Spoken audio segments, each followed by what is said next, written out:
আজকে top news, 11 বছরের বাচ্চাকে অপ্রীতিকর ঘটনার মাধ্যমে তার পেটে 7 মাসের বাচ্চা, সে অন্তঃসত্ত্বা, নাউজুবিল্লাহ। এই যে এত বড় জঘন্য কাজ করছে। অনেকে বলে আল্লাহর যে মাজারে গান হয়, শরীয়ত বিরোধী কাজ হয়, এই জন্য আমরা যাই এটা ভাঙতাম। মাজার ভাঙ্গে এমুকে খারাপ, অমুকে খারাপ, এখানে গান হয়, এখানে অসামাজিক কাজ হয়, মাজার ভাঙতে যায়। আর তোমরা মাদ্রাসার ভিতরে যে হুজুর যে এত বড় জঘন্য কাজ, একের উপর একটা নতুন না, সেই ওই ইতিহাস স্বাধীনতার আগে থেকে যে এরকম আকাম কুকাম চলতেছে, কই এখন তোমরা ওই মাদ্রাসা ভাঙতে যাইতে পারো না? এখন ঘুমাই রয়েছে কেন? মৌলবীরা ইসলামের স্লোগান দিয়ে যে রাজপথ গরম করো, এখন তোমরা কোথায় ঘুমাই রইছ? কোথায় ঘুমাই রইছ? আমরা বারবার বলছি, যদি কোনো মাজারে অসামাজিক কাজ হয়, আমরা ওই অসামাজিক কাজকে প্রতিরোধ করব। আল্লাহর ওলির মাজারে আক্রমণ করা যাবে না। এখন তোমাদের মাদ্রাসায় যে এরকম অপ্রীতিকর ঘটনা হয়, একের পর এক যে অসামাজিক কাজগুলো হচ্ছে, এখন তোমরা কি মাদ্রাসা ভাঙতে পারো না?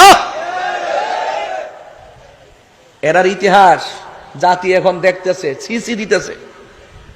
লজ্জা, মুখ দেখাইতে পারেন এই সমস্ত কুলাঙ্গার গুলার কারণে। কথা বলেন ঠিক না বেটি? আবার অনেকে দালালিও করা শুরু করছে। ভাগ্য ভালো যে ডাক্তারটা, ম্যাডামটা কি সুন্দর স্টেটমেন্টটা দিছে। এই হুজুরটার কথা কইছে, নাইলে তো মামলা এখনো তো চেষ্টা করতেছে টাকা টোকা দিয়া, ওই বাদী পক্ষকে হুমকি টুমকি দিয়া এটাকে দাফন করে দেওয়ার জন্য। দাফন করার সুযোগ নাই। অপরাধী যে হবে তাকে অফকোর্স আইনের আওতায় আনতে হবে। কথা বলেন ঠিক না বেটে? আর দর্শকের পক্ষে যারা যে আইনজীবী ফাইল ডিল করবে, ওই আইনজীবীর বিরুদ্ধে অবস্থান নিতে হবে। কথা বলুন ঠিক কিনা বেটে? এই জন্য আপনাদেরকে বলবো, সতর্ক থাকবেন। ছেলে মেয়ে কোথায় পড়াবেন, আল্লাহর হস্তে চিন্তা ভাবনা করে পড়ান। এদের কাছে ছেলে অনিরাপদ নাই, এদের কাছে মেয়ে অনিরাপদ নাই। আরে কুত্তাও তো একটা ভাদ্র মাসে, কার্তিক মাসে যখন কুত্তাও যখন পাগল হয়, তখন তো কুত্তা ওই বড় কুত্তা দেখে, ছোট বাচ্চারা সে কিন্তু টাচ করে না। কথা কোন ঠিক না বেটে? এরা তো কুত্তার চাইতে আরো অদম হয়ে গেছে। কথা বলে ঠিক না বেটে? জুতা দিয়া বাইরে ফাটাই যাওয়ার দরকার। এই সমস্ত ব্যাঙ্গের সাঁতার মতো মাদ্রাসা দিয়া এই মাদ্রাসার ভিতরে ছেলেকে ধরে আকাম করতেছে, মেয়ের সাথে অসামাজিক কাজ করতেছে, রাষ্ট্রের পক্ষ থেকে কোনো ব্যবস্থাপনা নাই। অনতি বিলম্বে এই সমস্ত মাদ্রাসাগুলোকে ফাইন্ড আউট করে, যে মাদ্রাসায় এই সমস্ত ঘটনা হয়, এইগুলোকে পানিশমেন্টের ব্যবস্থা করা দরকার। কথা মানে ঠিক না বেটে?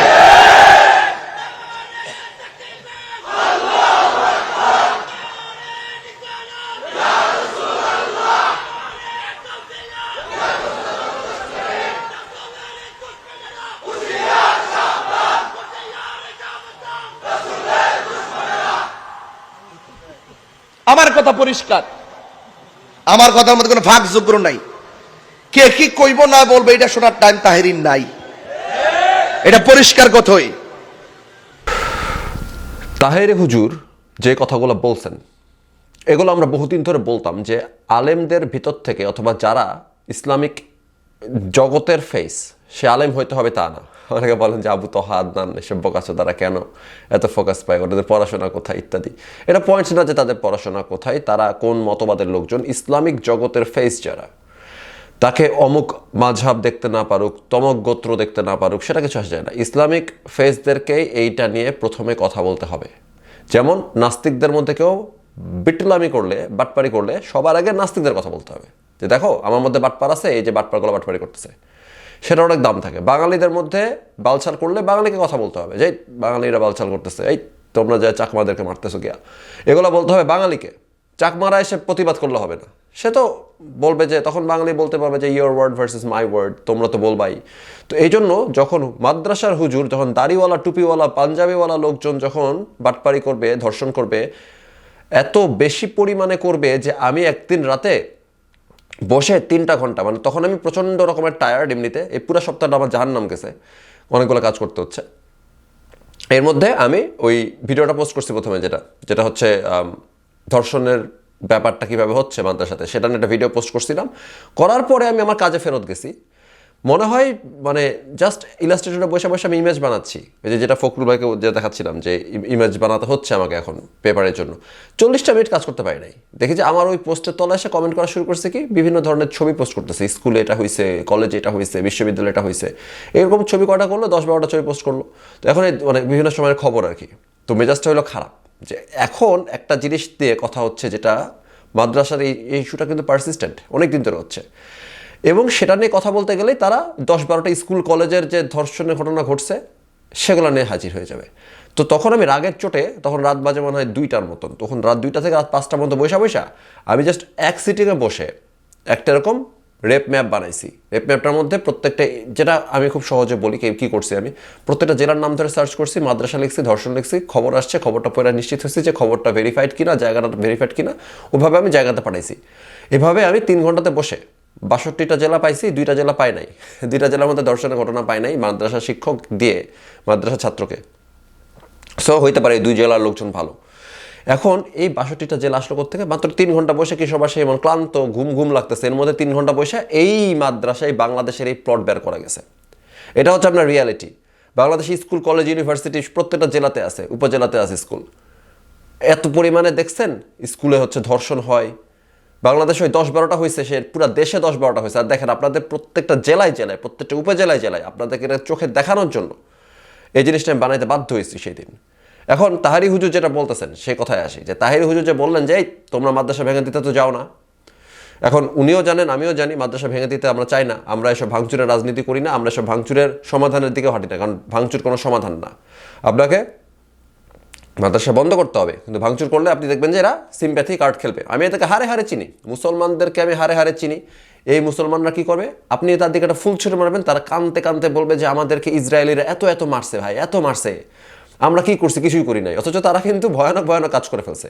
হ্যাঁ, তাদেরকে মারা যাবে না, তাকে মারতে গেলে আমাদেরকে মারতেছে ভাই, আমরা মজলুম, এই দেখুন ভাই বাচ্চার চেহারা, এসব শুরু করবে। আমি চিনি এদেরকে এভাবে ডিল করা যায় না, এদেরকে ডিল করতে হয় ভিন্নভাবে। এদেরকে আমরা মাদ্রাসাকে সরকারিভাবে বন্ধ করতে হবে। ধরে আমরা যদি ভেঙে আগুন জ্বালাই দিই, বলবে যে দেখুন হুজুররা কত নির্যাতিত, 17 বছর ধরে হুজুরদেরকে নির্যাতন করা হয়েছে। হেফাজতে ইসলামের সাথে আমরা যখন 5ই মার্চে গেছি শাপলা চত্বরে, হুজুরদেরকে কিভাবে মারলো, হুজুরদেরকে মেরে শেষ করে দিয়েছে। আপনি তখন আবেগে একদম আবেগান্বিত হয়ে যাবেন যে হুজুর কান্দে, হুজুরকে মারছে। তারপর দেখবেন এই জিনিস, তারপরে দেখবেন এই জিনিস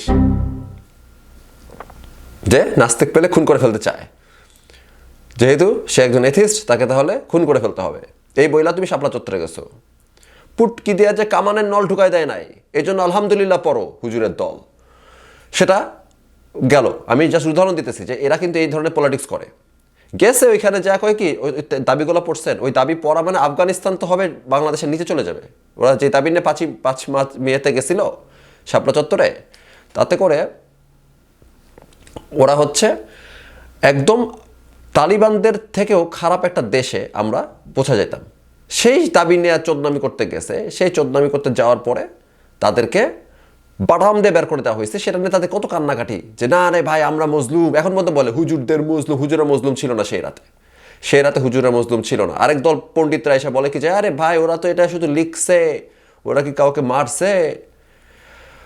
আপনি দয়া করে বাংলাদেশে 2013 থেকে 2019 সালের মধ্যে ব্লগার হত্যা নিয়ে গুগল করে দেখেন কি রেজাল্ট আসে, কয়জনকে মারছে, রেজাল্ট দেখেন। সো যদি এরকম হইতো যে বাংলাদেশে কখনো কোনো ব্লগারকে মারা হয় নাই, কখনো কোনো ব্লগারকে টাচ করা হয় নাই, তাহলে এরকম মিছিল স্লোগান এটাকে কেউ সিরিয়াসলি নিত না। এরকমটা অনেক বালছালের স্লোগান দেওয়া হয়। পয়েন্ট বিং, এই ধরনের ভয়ঙ্কর একটা গোষ্ঠী, বুঝতেছেন, এরা মানুষকে মেরে ফেলে, জবাই করে ফেলে।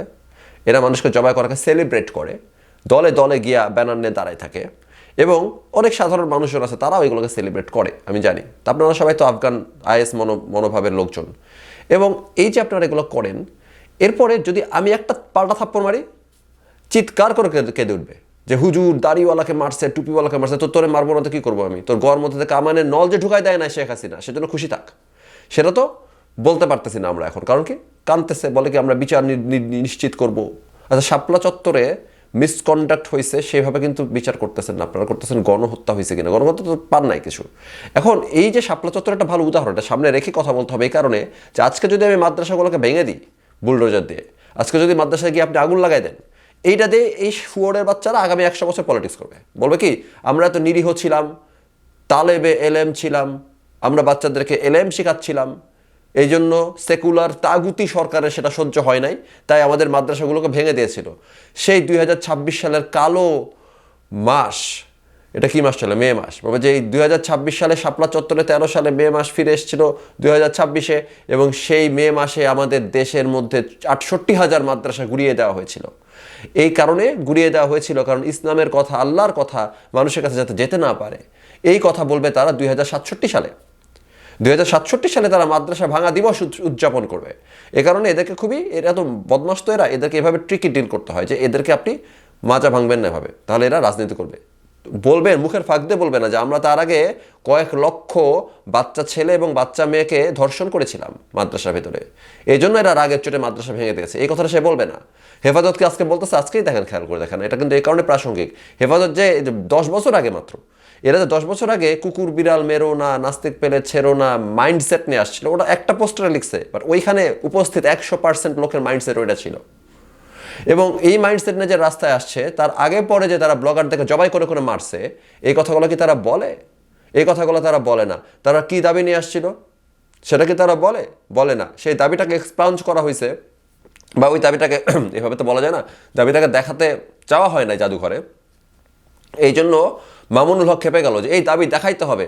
মামুনুল হক একটা স্টুপিড, ওই দাবিটা দেখানো হোক, এটা আমিও চাই, যাতে করে মানুষ জানতে পারে যে তোমরা কি পরিমাণ ভয়ানক বাইনচোদ ছিলা, এই জন্য শেখ হাসিনা তোমাদের গোয়া মারছে, এটা তোমাদের দেখার জন্য দাবিগুলো ওখানে ঝুলে থাকতে হবে। এবং শেখ হাসিনা ওই যে শাপলা চত্বরে মিসকন্ডাক্ট, মানে কি যে এভাবে এত বড় রায়ট কীভাবে সামলাতে হয় সেই বিষয়ে তাদের ধারণা ছিল না। 30-40 জন মানুষ মারা গেছে এদিক ওদিক, সেটা না হইলে ভালো হইতো, কারণ এই ধরনের রাইটগুলোকে প্রাণহানি ছাড়া বন্ধ করতে হয়। সেটা আমি শাপলা চত্বরে যেটা হয়েছে, ওই সময় যেটা হয়েছে, সেটার জন্য আমি শেখ হাসিনা সরকারকে ফ্রি পাস দেই, এই কারণে ওটা জীবনে প্রথমবার হয়েছে। কিন্তু এরপরে নিরাপদ সড়ক হয়েছে, তারপরে 24 সালে জুলাই আগস্ট হয়েছে, এখানে আমি ওকে মাফ করবো না। কারণ তুই দেখছোস যে তোর শহরে 50,000 মানুষ মোবাইলাইজ করলে কি হয়, তুই তোর পুলিশকে ট্রেনিংগুলো দিতে পাঠাস না কেন? আর উন্নত দেশে পাঠায় যদি থাকো, যথেষ্ট দাও নাই তো, পারে নাই তো তারা 18 সালেও নিজেরা পুলিশ এসে ছত্রভঙ্গ করতে পারে নাই, তাদের ছাত্রলীগে হেলমেট বাহিনীতে পিটায় মানুষ পিটাইতে হয়েছে, এবং 24 সালে পুলিশকে গুলি করে মানুষ মারতে হয়েছে। তুই মানুষ মারবি কেন? তুই মানুষ সরাই দিবি কাউকে না মেরে, সেটা করতে পারস নাই।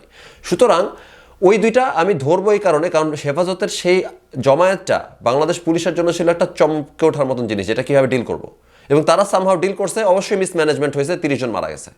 সো এরপরে তোমাদের দায়িত্ব হচ্ছে, রাষ্ট্রের দায়িত্ব হচ্ছে যে তুমি তোমার পুলিশ দেখে বিভিন্ন, যেমন ক্যালিফোর্নিয়াতে কয়েকদিন আগে দেখলেন না কীভাবে রায়ট ঠেকাইলো, এইসব ট্রেনিং নিতে, স্পেসিফিক্যালি রায়ট ঠেকানোর ট্রেনিং নিতে তুমি বারবার পুলিশকে পাঠাবা, দেশের মধ্যে মহড়া দিবা, যাতে নেক্সট টাইম 50,000 লোক ঢাকায় ঢুকলে একজন মানুষকে খুন না করে 50,000 মানুষকে তুমি আবার বের করে দিতে পারো।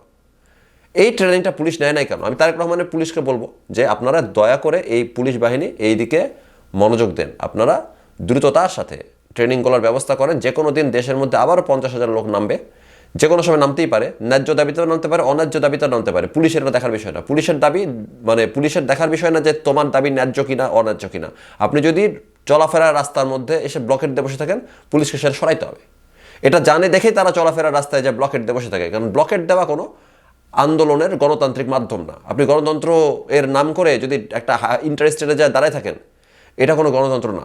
এগুলো হচ্ছে ফটকামি, নোংরামি, বাটপারি, এগুলো করা যায় না। বাংলাদেশে এগুলো করা যাবে না। আগে যেগুলো করা হয়েছে সেগুলো ওই সরকারকে জ্বালানোর জন্য করা হয়েছে, তো সরকার রাগের চোটে আপনাকে একটা গুলি করে দেয়, একটা গুলি করে দিলে তাহলে সরকারের বিরুদ্ধে আপনি চিল্লাতে পারবেন। এই কারণে বাংলাদেশের পুলিশকে হইতে হবে এক্সপার্ট। যে কোনো মুহূর্তে আপনি শাহবাগে যা বসে পড়বেন, 30 লাখ মানুষ, অমনি বাংলাদেশের পুলিশ 30 লাখ মানুষকে একজনকে খুন না করে সরাই ফেলতে পারবে। এই এক্সপার্টিস বাংলাদেশের পুলিশের প্রথম এক্সপার্টিস। চোর ডাকাত ধরা পড়ে, এই যে দাঙ্গা পুলিশ বানাইতে হবে, দাঙ্গা পুলিশকে যে আপনার ট্রেনিং দিতে হবে, যাতে দাঙ্গা পুলিশ কী করে, এরকম একটা দাঙ্গা হইলে ওখানে ঢুকে কাউকে না খুন করেই সবাইকে সরাইতে পারে। The whole purpose of the training হচ্ছে যে কাউকে খুন না করে সরানো। সুতরাং মাদ্রাসাকেও আপনাকে এভাবে স্ট্রাইক করতে হবে। এখন আপনাকে যদি মাদ্রাসা প্রসঙ্গে যদি দ্রুত শেষ করে দিই, যে আমি যখন রুয়েট থেকে বের হয়েছি মেকানিক্যাল ইঞ্জিনিয়ার হয়ে, মানে ব্যাচ আন্ডারগ্র্যাড পাস করে, সেই সময় আমার হিসাব ছিল তখন যে 600 সামথিং মানুষ পুরো বাংলাদেশে, 600 সামথিং মানুষ মেকানিক্যাল ইঞ্জিনিয়ার হিসেবে প্রতি বছর পাস করতো। আমাদের ছিল বুয়েট ছিল, কুয়েট ছিল, রুয়েট ছিল, চুয়েট ছিল, আইইউটি ছিল সম্ভবত, আর ছিল হচ্ছে আপনার অস্ট হচ্ছে Ahsanullah university of science and technology. হ্যাঁ, তো এই আহসানুল্লাহ কিন্তু বুয়েটের প্রথম নাম কিন্তু আহসানুল্লাহ ছিল, পরে সরকারি করে বাংলাদেশ করা হয়েছে, নাম বসানো হয়েছে। তার আগে বুয়েট বসানো হয়েছে, ইস্ট পাকিস্তান, তার আগে এরকম আর কি। কিন্তু আহসানুল্লাহ যে হবে ইঞ্জিনিয়ারিং ইনস্টিটিউটের নাম, সেটা ঐতিহ্যটা অস্টের মধ্যে আছে। তো এরা দুজনই ঐতিহ্যবাহী ঢাকায় থাকা ইঞ্জিনিয়ারিং ইনস্টিটিউশন। তো পয়েন্ট বিং যে আমার ডিপার্টমেন্টের গাজন গিয়ে লাভ নাই। আমার সময়ে আমাদের মাত্র 600 সামথিং মানুষ পুরো বাংলাদেশে, মানে তখন কিন্তু 17-18 কোটি মানুষের দেশ। 18 কোটি মানুষের দেশে প্রতি বছর 600 জন করে মেকানিক্যাল ইঞ্জিনিয়ার বের হয়। ইন্ডাস্ট্রি কতগুলা, মানে অলমোস্ট লাখের কাছাকাছি সংখ্যার ইন্ডাস্ট্রি, ছোটগুলোকেও যদি ধরি 1 লাখ ইন্ডাস্ট্রির জন্য 600টা করে মেকানিক্যাল ইঞ্জিনিয়ার বের হয় প্রতি বছর। চিন্তা করেন। সো ব্যাপারটা হচ্ছে যে এত কম কেন বের হয়, প্রশ্ন এখানে যে আমি বলেন মাদ্রাসাকে কেন বন্ধ করবেন না, যারা একদম এসে বলবে কি তাহলে মাদ্রাসা কোরআন শিখবো কোথায়, পাছাতে কোরআন শিক্ষা ঢুকাইতে হবে, সেখানে যাচ্ছি। বাট এই যে 600 জন মানুষ মাত্র বের হচ্ছে প্রতি বছর ইঞ্জিনিয়ার, মেকানিক্যাল ইঞ্জিনিয়ারদের দরকার, অতিরিক্ত পরিমাণে দরকার বাংলাদেশে নাই। ডিপ্লোমা ইঞ্জিনিয়ারদেরকে অনেক কাজ করানো হচ্ছে যেগুলো বিএসসি ইঞ্জিনিয়ার ওখানে দরকার, কিন্তু বিএসসি ইঞ্জিনিয়ার নাই, সেখানে ডিপ্লোমা ইঞ্জিনিয়ারদেরকে করানো হচ্ছে। আমি অবশ্য বিএসসি কথা বলতেছি, কারণ ডিপ্লোমারা কিন্তু ইঞ্জিনিয়ার না, ওরা হচ্ছে ডিফারেন্ট জিনিস। ডিপ্লোমা ইন মেকানিক্যাল ইঞ্জিনিয়ারিং দুটো আলাদা জিনিস। এখন এই যে আপনি এইখানে ডিপ্লোমা ইঞ্জিনিয়ারদের কাজ করতেছেন, মেকানিক্যাল ইঞ্জিনিয়ার সংকট, তারপরও কেন আমরা 20,000 মেকানিক্যাল ইঞ্জিনিয়ার প্রতি বছর প্রডিউস করতেছি না? চাহিদা আছে কিন্তু, তো 20,000 মেকানিক্যাল ইঞ্জিনিয়ার প্রডিউস করার সমস্যা কি?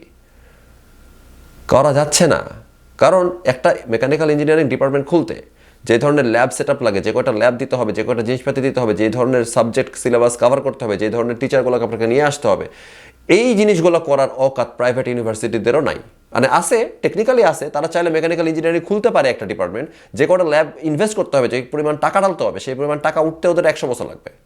মানে ব্যবসায় ফিজিবল না বাংলাদেশের জন্য যে আপনি যেমন কম্পিউটার সায়েন্স ডিপার্টমেন্ট খুলতে এত কিছু লাগে না, চিপ একটা খুলে দিলেই হলো। কয়েকটা ল্যাব বানাইতে কয় টাকা লাগে? বেশি টাকা লাগে না কম্পিউটার ইঞ্জিনিয়ারিংয়ের ল্যাব বানাইতে, ইলেকট্রিক্যাল ইঞ্জিনিয়ারিংয়ের ল্যাব বানাইতে। কিন্তু মেকানিক্যাল ইঞ্জিনিয়ারিংয়ের ল্যাব বানাইতে গেলে আপনি ফকির হয়ে যাবেন, তখন আর ব্র্যাকের আর এই জন্য প্রাইভেট ভার্সিটিগুলোতে নাই। এখন এই যে বলতেছে যে নাই, মানুষ ব্যবসা করতে বানাইতেও পর্যন্ত পারতেছে না মেকানিক্যাল ইঞ্জিনিয়ার, এতই সোনার হরিণ লেগ স্পিনারদের মতন। কিন্তু মাদ্রাসা, কয়েক লক্ষ মাদ্রাসা কেন বাংলাদেশে, মাদ্রাসা ছাত্র প্রতি বছর, মাদ্রাসা ছাত্র কেন অনেক হাজার মাদ্রাসা ছাত্র প্রতি বছর কেমনে পাশ করতেছে? প্রতি বছর মানে কয়েক লক্ষ মাদ্রাসা ছাত্র কিভাবে মাদ্রাসাগুলোতে ক্লাস করতেছে? কেন এত লক্ষ লক্ষ মাদ্রাসা ছাত্র কেন লাগবে? মেকানিক্যাল ইঞ্জিনিয়ার নাই, তখন ছিল 600 সামথিং, এখন এত বাড়ছে, তাও তো 1000-এর বেশি গেছে কিনা আমার সন্দেহ আছে। বছরে 1000 মেকানিক্যাল ইঞ্জিনিয়ার বের হয় না, অথচ বছরে আপনার 1 লাখ কোরআনের পাখি বের হচ্ছে। কোরআনের পাখিতে আমরা কি করব? কোরআনের পাখিতে আমরা কি করব? ওই যে একটা ছিল না, মানে মানুষজন মিম বানাইতো যে একটা কবুতর নাকি কমেন্টকারীর বা পোস্টকারীর পেছন দিক দিয়ে ঢুকাই দিবে, তারপর বাইরে দাঁড়িয়ে হাততালি দিবে যাতে কবুতরটা ডিগবাজি খায় ভিতরে। তো কোরআনের পাখি যে বাড়াচ্ছেন 1 লাখ কইরা, তো এই কোরআনের পাখিগুলোতে কি করবো? বিভিন্ন জায়গাতে যখন মানুষ আজে বাজে পোস্ট করে, তখন ওই পোস্ট দাতাদের পাছা দিয়ে কি আমি এই কোরআনের পাখি থেকে ঢুকাই দিব, তারপর বাইরে দাঁড়া হাততালি দিব? কারণ 1 লাখ কোরআনের পাখির আর কোনো উপযোগিতা নাই বাংলাদেশে। 1 লাখ কোরআনের পাখিতে কিছু করার নাই বাংলাদেশের, কোনো কাজ নাই, এতগুলো চাকরি নাই, এতগুলো মসজিদ নাই যেখানে ইমামতি করবেন, এতগুলা মাদ্রাসা নাই যেখানে শিক্ষকতা করবেন, নাই তো। তাহলে তুই বানাইতেছিস কেন? Back to the point, mechanical engineer কারণ 1000 বের হচ্ছে, সেখানে চাহিদা অনুযায়ী 2000-3000 বের হতে পারলেও হয়তো তারা 2000-3000 বানাবে, কিন্তু তা বেশি বানাবে না। কিন্তু যেমন কম্পিউটার সায়েন্সের মানুষ যে কজন বের হচ্ছে, তারা জায়গাটাকে স্যাচুরেটেড করে ফেলছে একটা পর্যায়ে গিয়ে, যেটা মানুষজন টের পাইছে যে আচ্ছা আমাদের এত সিএস দরকার নাই, কিন্তু এত সিএস পোলাপান আছে, বিদেশে যাওয়া ছাড়া কোনো গতি নাই এদের।